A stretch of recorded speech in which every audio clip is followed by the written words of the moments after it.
नमस्कार मंडळी. आजच्या कार्यक्रमात मी ऋचा गद्रे आपलं स्वागत करते. आज शनिवार, भारतीय सौर दिनांक 21 चैत्र शके 1948 अर्थात 11 एप्रिल 2026. मंडळी, आंबा हे आपल्या कोकणातलं नगदी बागायती पीक आहे. सध्या आपला आंबा हंगाम सुरू आहे, पण यावर्षी अपेक्षित असं उत्पादन मिळालेलं नाही आहे. ज्या प्रमाणात आपल्याला बाजारामध्ये तो विक्रीसाठी आंबा दिसायला पाहिजे तेवढ्या प्रमाणात आत्ता सध्या दिसत नाही आहे. याला वेगवेगळी कारणं आहेत. बदलतं हवामान, कीड रोग ही कारणं आहेतच. त्यामुळे उत्पन्नात फार मोठी तफावत जाणवत आहे. पण अशा परिस्थितीमध्ये आपल्या जी आंब्याची विक्री आहे ती नेमकी कशी केली पाहिजे, त्यामध्ये काही संधी आत्ताच्या स्थितीला उपलब्ध आहेत का, हा प्रश्न आपल्या सगळ्यांच्या मनामध्ये आहे आणि याचविषयी आज आपण चर्चा करणार आहोत. यासाठी आपल्या इथे महाराष्ट्र राज्याच्या कृषी पणन मंडळाचे उपसर व्यवस्थापक आणि कोकण विभागाचा जो मॅग्नेट प्रकल्प आहे त्याचे प्रकल्प उपसंचालक म्हणून कार्यरत असलेले मिलिंद जोशी सर आलेले आहेत. चला त्यांच्याकडून याविषयी माहिती करून घेऊया. नमस्कार सर. नमस्कार सर, सध्या आपण बघतोय की आंबा बाजारामध्ये खूप कमी प्रमाणात आहे गेल्या वर्षीच्या तुलनेने बघता. तर नेमकी सद्यस्थिती आंब्याची काय आहे आत्ताच्या घडीला? गेल्या वर्षीची तुलना जर आपण केली तर आंब्याला मोहर मोठ्या प्रमाणात आलेला होता. हो. पण वातावरणातले बदल म्हणजे दीर्घकाळ असणारी थंडी, मध्येच येणारी उष्णतेची एखादी लाट आणि अवकाळी पाऊस आणि वातावरणात होणारे फ्लक्च्युएशन्स म्हणजे त्याच्यामध्ये होणारे चढउतार, याच्यामुळे आंब्याच्या जे फ्रूट सेटिंग व्हायला पाहिजे किंवा फलधारणा व्हायला पाहिजे त्याच्यावरती विपरीत परिणाम झाला. आणि यावर्षी आंब्याचं एवढा मोहर आलेला असून सुद्धा आंब्याचं उत्पादन खूप कमी राहिलंय. नुकतंच कोकण कृषी विद्यापीठ आणि कृषी विभागाने त्याचा सर्वे जेव्हा केला तेव्हा हे उत्पादन चालू वर्षी 10 ते 15% राहील असा अंदाज त्यांनी आता व्यक्त केलेला आहे. गेल्या वर्षीच्या तुलनेने खूपच कमी आहे. आणि माझ्या बघण्यात तर गेले 20 वर्षाच्या काळात इतकं कमी उत्पादन कधी झालेलं नव्हतं. आणि इतकी उत्पादनामध्ये मोठ्या प्रमाणात घट झालेली दिसून येते. आणि चालू वर्षीची एकूण जी परिस्थिती बघता, हे जे काही उत्पादन आहे ते काही मर्यादेमध्येच 10 ते 15% किंवा जास्तीत जास्त कमाल 20% पर्यंतच राहील. त्याच्या व्यक्ती काही जाईल असं वाटत नाहीये. दरवर्षीच्या तुलनेने हे उत्पादन खूपच कमी आहे. होय. याचं जे संतुलन आहे ते नाहीये. मागणी आणि पुरवठ्याचं संतुलन नाहीये. कारण दरवर्षी सर्वसाधारण कसं असतं की फेब्रुवारीपासून सीझन सुरू होतो. म्हणजे देवगडकडला जो भाग आहे तिथला आंबा फेब्रुवारीमध्ये येतो आणि आपल्याकडला जो आंबा आहे तो साधारण एप्रिलमध्ये येतो. म्हणजे फेब्रुवारी, मार्च, एप्रिल हा देवगडकडला सीझन असतो आणि आपल्याकडे मार्च, एप्रिल आणि मे असा साधारण सीझन असतो. आता यावर्षी जर आपण आकडेवारी जर बघायला गेलं तर आपल्याला मुख्य जे मार्केट आहे ते कृषी उत्पन्न बाजार समिती मुंबई म्हणजे वाशी. आपल्याकडला साधारणपणे 70% आंबा वाशी मार्केटमध्ये जातो. आता मागच्या वर्षीचं जर आपण आकडेवारी बघितली तर मागच्या वर्षी फेब्रुवारीमध्ये जवळजवळ 19,839 क्विंटल आंबा आलेला होता. आणि चालू वर्षीची जर आकडेवारी आपण बघितली तो आहे 5,876 क्विंटल. म्हणजे जवळजवळ 25% आता उत्पादन मार्केटमध्ये 29% ओव्हरऑल काढलं तर 29% फक्त आंबा मार्केटमध्ये आले. आता हीच परिस्थिती जर कंटिन्यू राहील असं दिसतंय. कारण मुळात आता वातावरणात मध्ये 2 दिवसापूर्वी पाऊस झाला आणि वातावरणामधल्या त्या बदलामुळे आंबा पिकण्याची जी प्रक्रिया ती सुद्धा प्रोलॉंग झाली. जो आंबा अजून 4 दिवस लवकर यायला पाहिजे तो आणखीन 4 दिवस उशीर येणार. आणि या ज्या वातावरणातला जो बदल आहे त्याचा उत्पादनाचा नक्की फटका हा शेतकऱ्यांना बसताना दिसतो. बरोबर आहे. हवामान बदल हा एक मुद्दा आहेच, पण या व्यतिरिक्त हे उत्पादन घटण्याची अजून काही कारणं आहेत का? बेसिकली वातावरणातला बदल जरी असला तरी याच्यामध्ये कीड आणि रोगाचा प्रादुर्भाव हे एक आणखीन दुसरं महत्वाचं कारण. बरोबर आहे. कारण कसं झालं की यावेळेला ट्रिप्स आणि तुडतुडा यांचा प्रादुर्भाव मोठ्या प्रमाणात झाला आणि त्याच्यामुळे खूप मोठं नुकसान झालेलं आहे. म्हणजे मोहर एवढ्या प्रमाणात आला होता त्याच्या तुलनेत जर बघितलं तर काहीच नाही अशी परिस्थिती आहे. त्यामुळे वातावरणातले बदल, कीड रोगाचा प्रादुर्भाव आणि हे जे घटक आहेत हे खूप मोठा इम्पॅक्ट त्याच्यावरती करतायत उत्पादनावरती. बरोबर आहे.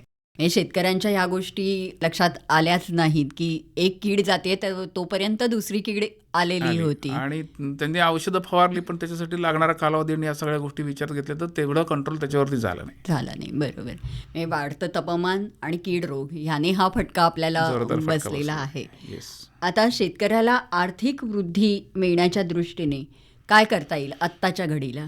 आता कसं आहे की उत्पादन तर मर्यादित झालंय.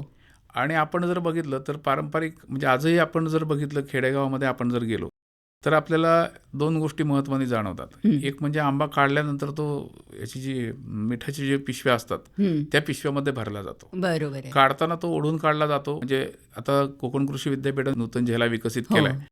त्याच्यामध्ये आता नवीनही आणखीन काही झेल्यांचे प्रकार आले की ज्याच्यामध्ये त्याला कटर असतात, जेणेकरून देठांसहित आंबा काढणं शक्य झालं. तर याच्यामध्ये आंबा काढताना ती जर काळजी घेतली, म्हणजे नूतन झेलाचा वापर केला आणि आंब्याला चिकाचे डाग पडणार नाहीत यासाठी आपण आवश्यक जर काळजी घेतली, काढताना काळजीपूर्वक काढला. आणि ती दुसरी महत्त्वाची गोष्ट असते की आंबा काढताना तो निवडून काढला पाहिजे. जनरली कसं असतं की आपल्याकडे म्हणजे लवकर आंबा आला तर जास्त पैसे मिळतील, त्यामुळे कमी मॅच्युरिटीचा आंबा सुद्धा शेतकरी काढतात. तर ती काळजी यावेळेला त्यांनी आवश्यक घेणं गरजेचं आहे, जेणेकरून तुमचा आंबा हा चांगल्या गुणवत्तेचा येईल आणि त्याला दर चांगला मिळू शकतो. त्याच्याबरोबर काढणीबरोबर तो देठासहित काढला तर त्याचाही फायदा होऊ शकतो. तुम्ही जेव्हा तो बागेतनं आपल्या शेतातून आपल्या पॅक हाऊसला आणता किंवा आपल्या घरी आणता, तेव्हा आणताना सुद्धा जर प्लॅस्टिक क्रेटचा वापर केला आणि ते योग्य पद्धतीने आंबे वाहतूक झाले तर चिकाचं होणारं नुकसान निश्चित कमी होऊ शकतं. कारण आंब्यामध्ये कसं असतं की आंब्याचं चिक हा हायली ॲसिडिक आहे. त्यामुळे जर तो देठ कट झाला वाहतुकीच्या दरम्यान किंवा देठ तुटला किंवा कट झाला तर त्याच्यामुळे तो चिक जो आहे तो त्या फळावर तर पसरतोच, पण तो इतर फळांना पण नुकसान करतो. कारण त्याची धार उडते आणि ती धार इतर फळांच्या याच्यावरती पडते आणि पर्यायाने त्या आंब्याचं नुकसान होऊ शकतं. त्यामुळे अशा प्रकारचे जे काही काळजी आहेत त्या जर घेतल्या तर आपण त्याच्यात चांगला फायदा होऊ शकतो. आंबा पिकवण्याचे जे पद्धती आहेत त्या योग्य पद्धतीने आपण त्याची पिकवण्याची गरज आहे. आणि वाहतुकीच्या दरम्यान सुद्धा त्याचं पॅकिंग योग्य प्रकारे करून जर मार्केटमध्ये आणलं तर त्याला निश्चितपणाने चांगले पैसे मिळू शकतात. म्हणजे आपण जर एकूण स्टॅटिस्टिक बघितलं तर सर्वसाधारण असं लक्षात येतं की साधारण 20 ते 25% आंबा काढणी पश्चात व्यवस्थापनामध्ये नुकसान होतं.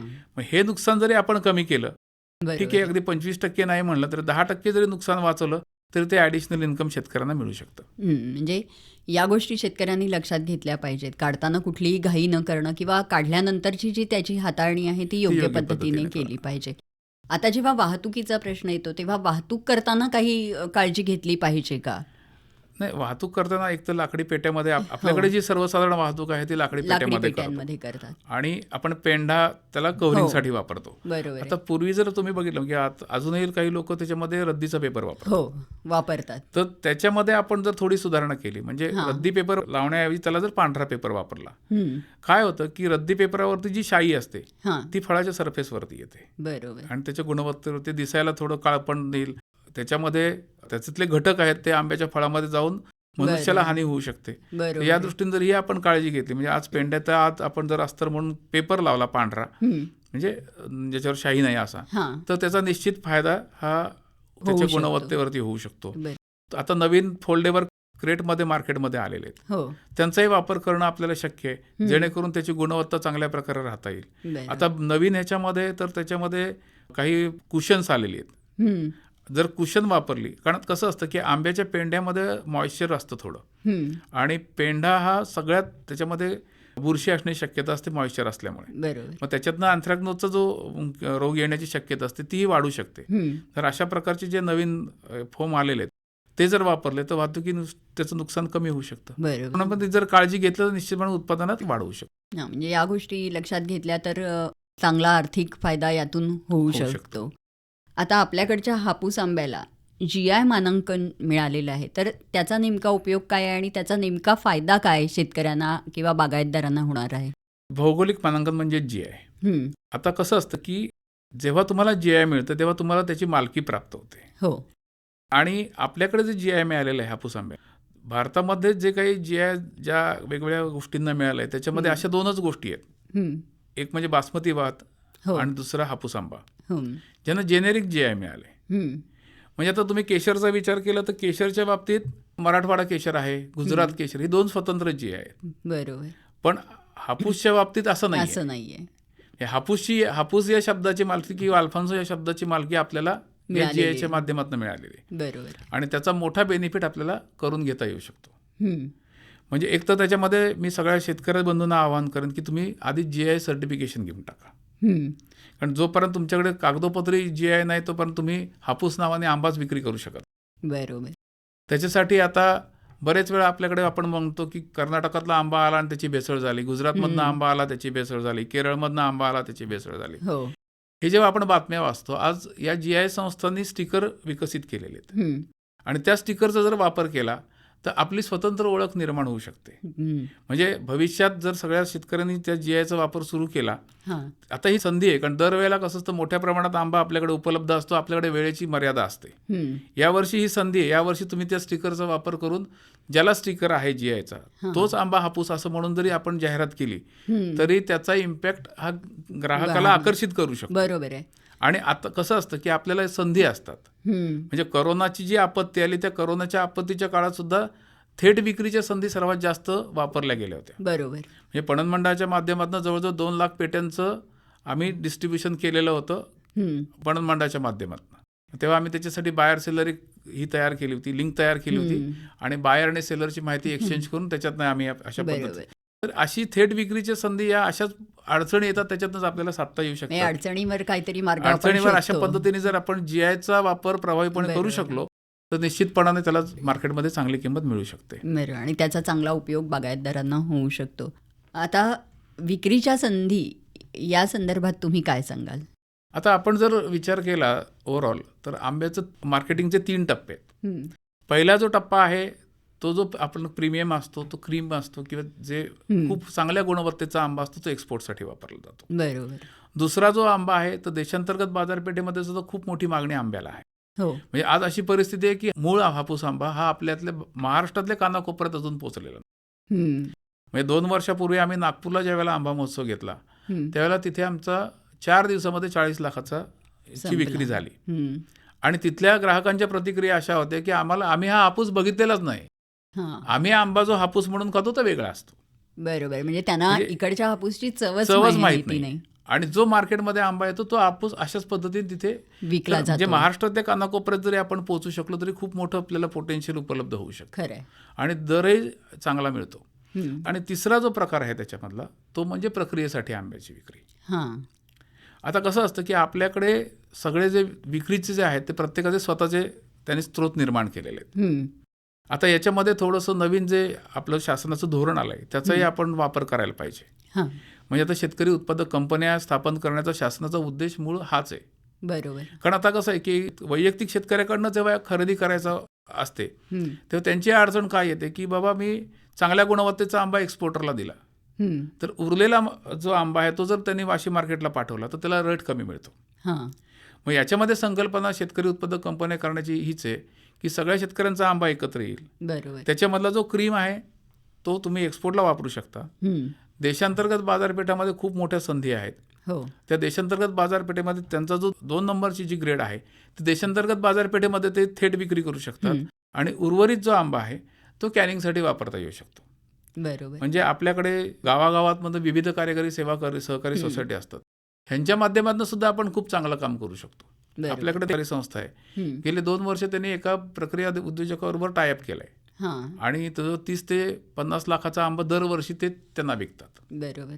म्हणजे जो कॅनिंगचा आंबा त्यांना मातीमोलाने विकायला लागतो तिथे त्यांना चांगला दर त्याच्यामुळे प्राप्त होऊ शकतो.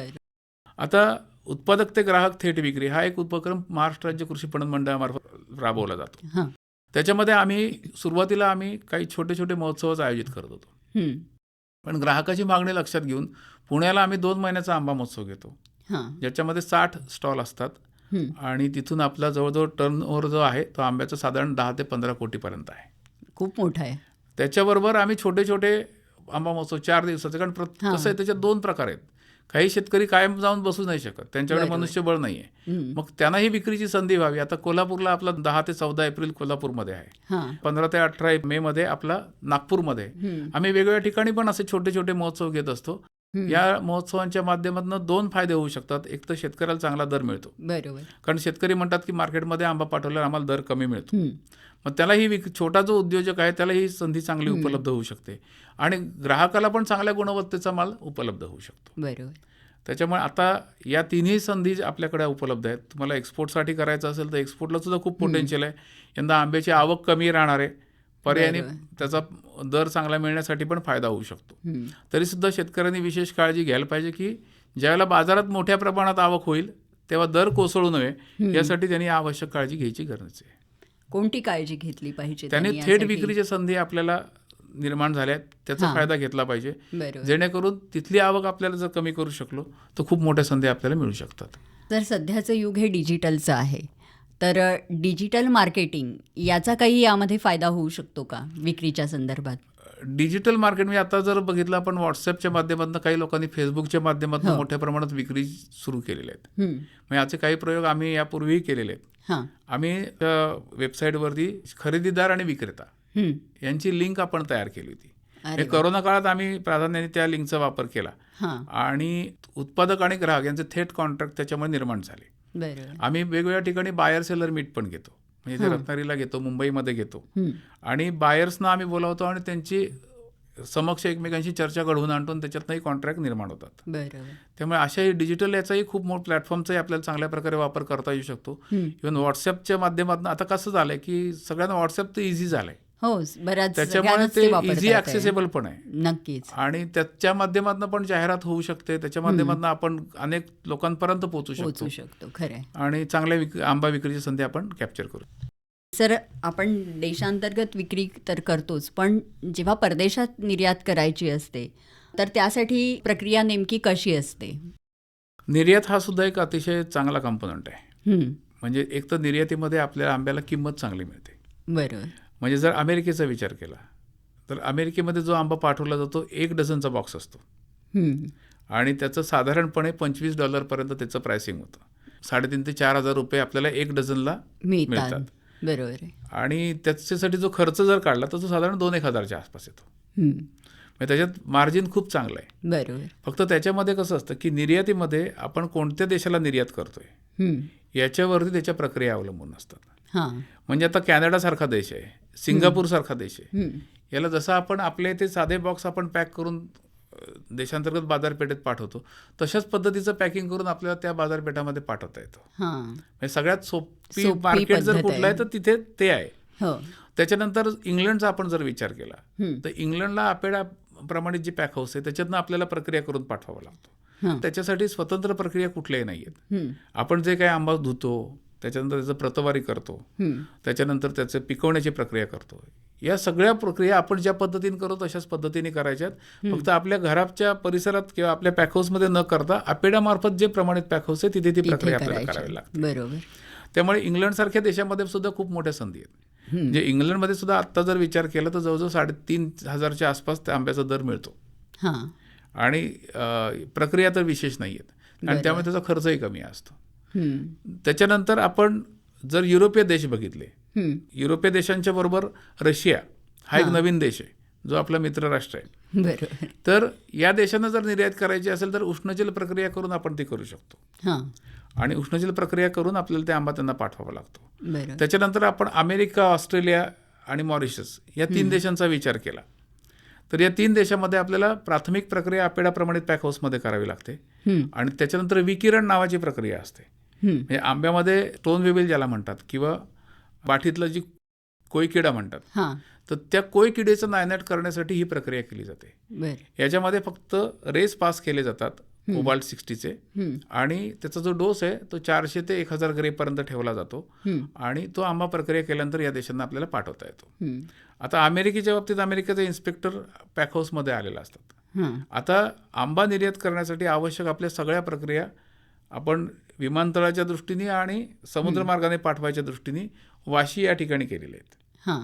म्हणजे जगातल्या कुठल्याही देशात तुम्हाला आंबा पाठवायचा असेल तर त्याला आवश्यक असणाऱ्या सगळ्या प्रक्रिया आपण वाशी इथे ठेवल्यात, हं. जेणेकरून त्या प्रक्रिया आपल्याला आंब्याच्या हंगामात आंब्यासाठी वापरता येतात आणि इतर फळांच्या हंगामात इतर फळांसाठी वापरता येतात. बरोबर. कारण शेवटी आपल्याला पाठवायचं झाला, समुद्रमार्गाने पाठवायचं झाला तरी नावाशिवा पोर्टलाच पाठवायला लागणार. हो. तो वाशीपासून जवळ आहे हं. आणि मुंबई एअरपोर्टपासून जरी पाठवायचं म्हणलं तोही तरीही जवळ आहे. बरोबर. त्यामुळे या कॉमन ज्या प्रक्रिया आहेत त्या आपण वाशीमध्ये केलेल्या आहेत हं. आणि तिथे या सगळ्या प्रक्रिया म्हणजे जगातल्या कुठल्याही बाजारपेठेत आपल्याला पाठवायचं तर प्रक्रियेमुळे आंबा पाठवणं शक्य नाही असं होत नाही. असं होत नाही. बरोबर आहे. म्हणजे ही मार्केटिंग बोर्डाने किंवा पणन मंडळाने केलेली सगळ्यात मोठी शेतकऱ्यांची सोय आहे. बरोबर आहे. म्हणजे आज तुम्ही बघितलं तर कर्नाटकातनं आंबा वाशी पॅकहाऊसला येतो, हं. उत्तर प्रदेशमधला आंबा वाशी पॅकहाऊसला येतो, गुजरातमधला आंबा वाशी पॅकहाऊसमध्ये येतो. कारण इतर राज्यात या सुविधा नाही आहेत, हं. पण या सुविधा फक्त आणि महाराष्ट्रामध्ये महाराष्ट्रामध्ये आहेत आणि त्या जवळजवळ 10-15 वर्षापेक्षा जास्त कालावधीपासून कार्यरत आहेत. म्हणजे शेतकऱ्यांनी आणि बागायतदारांनी याचा फायदा उचलणं गरजेचं आहे. त्याच्यासाठी आम्ही निर्यातीचं 5 दिवसाचं प्रशिक्षण पण देतो. हां, म्हणजे निर्यातीचं प्रशिक्षण देणं हा पहिला टप्पा, जेणेकरून त्यातले कुठले कुठले तुम्हाला लायसन्स लागतात, त्याची कार्यपद्धती काय असते, कोणकोणत्या स्टेप्स आपल्याला फॉलो कराव्या लागतील, या सगळ्या गोष्टीची माहिती तुम्हाला तिथे मिळू शकते. बरोबर. 5 दिवसाचा रेसिडेन्शियल कोर्स आहे. ज्या आपण प्रक्रिया मी आता म्हटलं त्या सगळ्या प्रक्रियेमध्ये आंबा कसा प्रक्रिया केला जातो हेही त्या प्रक्रिया केंद्रावर येऊन दाखवलं जातं. बरोबर. त्याच्यानंतर दुसरा जो टप्पा आहे आवश्यक फॅसिलिटी, त्या पण पणन मंडळाने निर्माण केलेल्या आहेत. आणि त्याच्यासाठी लागणारं तांत्रिक जे सहाय्य ते आपण आपल्या पणन मंडळाच्या माध्यमातून उपलब्ध करून देतो. म्हणजे खूप साऱ्या सुविधा पणन मंडळाकडनं बागायतदारांसाठी निर्माण झालेल्या आहेत. आणि आपण बायर सेलर मीट पण करतो, जेणेकरून त्यांना जो खरेदीदार उपलब्ध व्हायला पाहिजे परदेशातला, तोही आपण त्याच्या संधी आपण त्याच्या माध्यमातून उपलब्ध करून देतो. बरोबर. आताच सर तुम्ही विक्री संदर्भात, निर्याती संदर्भात सांगितलं, पण जाता जाता आमच्या शेतकऱ्यांना आणि बागायतदारांना तुम्ही काय सांगाल? जाता जाता मी एवढंच विनंती करेन की आपल्याकडे एवढ्या सगळ्या सुविधा आज आपल्याकडे उपलब्ध आहेत. त्या सुविधांचा जास्तीत जास्त आपण फायदा घ्यावा. शेतकऱ्यांनी एकत्र यावं.